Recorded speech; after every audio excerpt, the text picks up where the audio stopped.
Driving a battered pickup truck to a lavish mansion, Cole endured every scornful look just to teach his daughter a priceless lesson.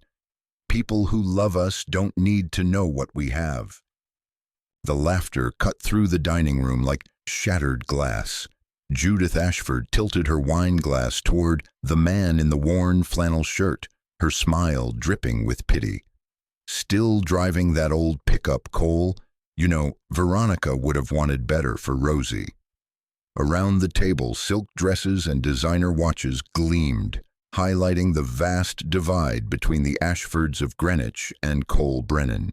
Cole sat in silence, his calloused hand resting on his 8-year-old daughter's fingers beneath the tablecloth. Just an hour earlier, his faded blue truck had rumbled up the cobblestone driveway, looking apologetic among the parade of luxury sedans. Rosie was wearing her best Sunday dress, a pale blue cotton number her late mother had picked out years ago. It was slightly too short now, but Cole would walk through fire before denying her the chance to wear it. He had polished his work boots and scrubbed the oil from his hands, though he knew it would never be enough for Howard and Judith. From the moment Howard opened the door with a smile that held all the warmth of a business transaction, Cole felt the crushing weight of the estate. The house smelled of furniture polish and generational wealth, a world Cole had never fit into even before his wife passed away. Now, seated at the far end of the table, he endured Judith's barbs for Rosie's sake. He felt the familiar tightening in his jaw, the suppressed anger of a man judged solely by his appearance. But the room was unaware of the reality hidden behind Cole's tired eyes. As Preston Calloway, the wealthy fiancé, casually mentioned a magnificent private jet he had spotted at the airport last week, he unwittingly shifted the ground beneath them. He began to describe the plane, unaware that the name on its tail belonged to the man sitting quietly in flannel across from him. The Ashfords believed they were looking at a failure, never suspecting that Cole's silence was a choice, and that the poor mechanic was about to turn their carefully constructed world upside down. "Cole, you remember Preston, don't you?" Brooke's voice dripped with smugness as she introduced her fiancé. Preston, handsome in a generic country club way, shook Cole's hand firmly. "Your name sounds familiar," Preston noted, brow furrowed. Cole withdrew his hand, shaking his head quietly. "I don't think so. I don't travel in the same circles." Brooke laughed cruelly. "No, I suppose you don't," she sneered, eyeing Cole's flannel shirt. "Preston's family deals with Fortune 500 companies." The dinner conversation drifted to golf handicaps and summer homes, treating Cole and his daughter Rosie like invisible spectators. An hour in, Judith targeted Cole with theatrical precision. "Still doing that delivery work?" she asked, silencing the table. The Ashfords watched with practiced condescension, waiting for the poor relation to squirm. "Actually, I started my own business a few years back," Cole replied calmly. "Logistics software." Judith raised a skeptical eyebrow, and Brooke smirked behind her wine glass. "I didn't realize you were the computer type, Cole," Brooke said, dismissing the idea that a man in work boots could understand technology. Cole merely shrugged. "You do what you have to do." Preston, seeking to impress his future in-laws with his industry knowledge, leaned back. "Speaking of logistics, my firm just reviewed a fascinating case study, Brennan Freight Solutions. Started by a guy in his apartment, now operates in 12 countries. The founder turned down a $2 billion acquisition offer last year. The name hung in the air. Cole squeezed Rosie's hand under the table. Suddenly, Preston froze. He looked from his wine glass to the man sitting across from him. "Brennan," he whispered, testing the word. "Cole Brennan." Silence crashed over the dining room. Judith's glass stopped midway to her lips. Preston pulled out his phone, scrolling frantically. "I saw their Gulfstream G650 at Teterboro last week. Tail number BFS. Forbes estimates your net worth at $4 billion. He looked up, disbelief warring with shock. You're one of the most successful entrepreneurs in the world, and you're sitting here in flannel listening to us talk about country clubs." Cole exhaled slowly. He had hoped for more time in the shadows, but as the Ashfords stared in stunned silence, he knew his anonymity was gone forever. Cole ignored the stunned silence of the room and knelt beside his daughter. "Daddy," Rosie whispered, "is it true?" He covered her small hands with his rough palms. "Yes, sweetheart, but listen to me. This doesn't change who we are. Money doesn't make us better than anyone else."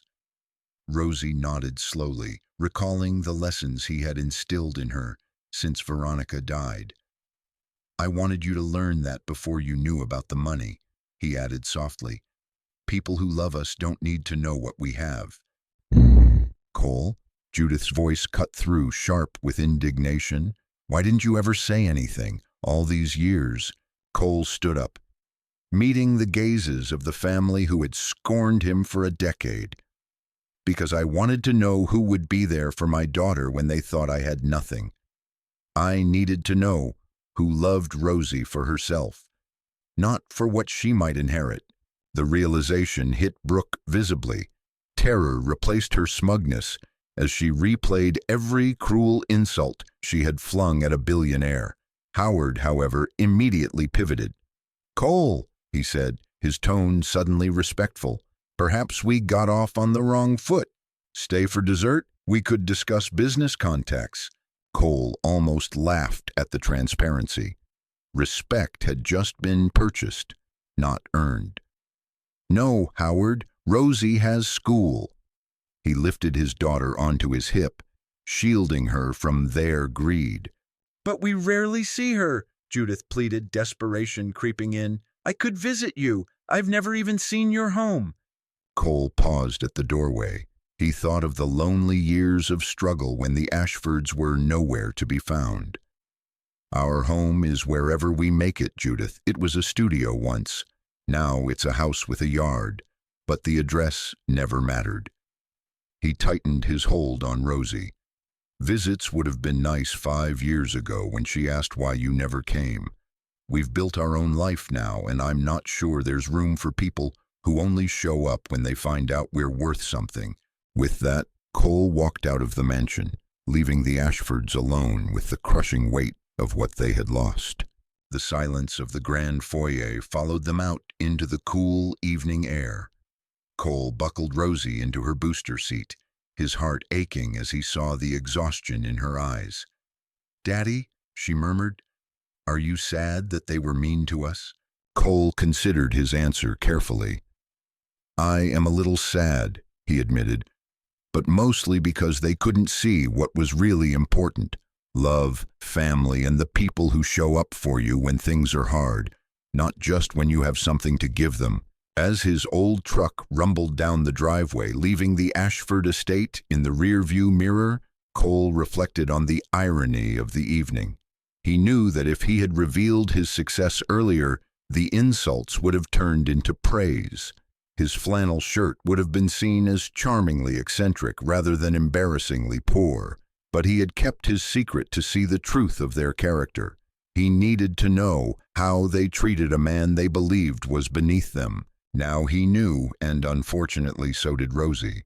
They arrived at their modest 2-story colonial, a home Cole had chosen specifically for its distance from the Ashfords' world of excess. He carried a sleeping Rosie inside and tucked her into bed. She stirred just enough to whisper, "I'm glad you're my dad." Cole's throat tightened. "I'm glad you're my daughter," he whispered back. "The greatest thing I've ever been." Later, standing in the dark kitchen, Cole thought of Veronica. She would have been proud, not of the money or the company, but of the father he had become. She had always seen past the surface, choosing a life built on love rather than legacy. Suddenly the phone rang. The caller ID flashed Judith Ashford. Cole let it ring. He wasn't ready to hear apologies that were only being offered because of his net worth. Ignoring the blinking voicemail light, he walked into his small home office. It was simple compared to his corporate headquarters, but it held what mattered. Photos of Veronica and Rosie's drawings, the true measures of his wealth. On his desk sat the Forbes magazine with his face on the cover, still wrapped in plastic. Cole Brennan knew that $4 billion hadn't changed who he was. He was still the same man who had held his dying wife and worked 3 jobs to survive. The morning light filtered into the kitchen as Rosie, still processing the previous night's revelations, sat down for breakfast. "Daddy," she asked, "if we have so much money, why do we live in this little house? Why don't we have fancy things like Grandma Judith?" Cole took her sticky hand in his. "Because those things don't make you happy, Rosie. I grew up learning that hard work is its own reward. I wanted you to learn to judge people by their character, not their bank accounts, unlike Grandma Judith." Rosie understood immediately. "Is that why you didn't tell them?" "Partly," Cole admitted. "I wanted to protect you. I wanted to see if they would love us for who we are, not what we have." When Rosie murmured that she didn't want to be like her grandmother, Cole offered one final lesson. "We will give her a chance someday because that's what good people do." Later, after dropping Rosie at school, Cole sat in his truck, cherishing the anonymity. To the other parents, he was just another dad, and that was priceless. His phone buzzed with a stream of desperate calls from the Ashford family, but he ignored them. They had waited years to show interest in his life. They could wait a little longer. As he drove his faithful, coughing pickup truck toward his office, Cole felt a profound sense of peace. Back in Greenwich, the Ashfords were waking up to the realization that the man they had dismissed was worth more than all of them combined. Not because of his assets, but because of the character he had built while they weren't looking. For Cole, the only validation that truly mattered wasn't the billions or the private jets. It was his daughter's sleepy whisper from the night before. "I'm glad you're my dad.